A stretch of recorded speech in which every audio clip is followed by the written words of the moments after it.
19,520 સરકારી કર્મચારીઓ નિવૃત્ત થશે। જી હા, વર્ગ 3ના સૌથી વધારે 15,714 કર્મચારીઓ સરકારી નોકરીને અલવિદા કહી દેશે। વર્ષ 2017-18માં ગત વર્ષની સરખામણીમાં 1,000 કરતા વધારે કર્મચારીઓ નિવૃત્ત થઈ રહ્યા છે। વર્ગ 1માં આવતા 6 આઈએએસ, 7 આઈપીએસ, 6 આઈએફએસ અધિકારી નિવૃત્ત થઈ રહ્યા છે। નિવૃત્ત કર્મચારી પૈકી શિક્ષણ સાથે સંકળાયેલા 3,294 કર્મચારીઓ અને પંચાયતોમાં કામ કરતા 5,746 કર્મચારીઓ નિવૃત્ત થશે।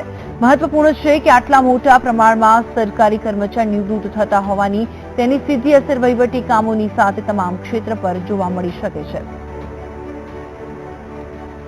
2017 ગુજરાત વિધાનસભાની ચૂંટણી પહેલા બેરોજગારી એ મહત્વનો મુદ્દો બની ચૂક્યો છે, જેને લઈને કેટલાક આંદોલનો પણ થયા છે।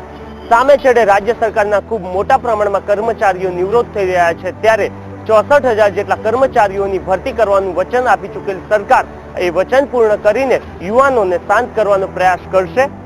કેમેરામેન સંજય પાટડિયા સાથે નરેન્દ્ર રાઠોડ, વીટીવી, અમદાવાદ।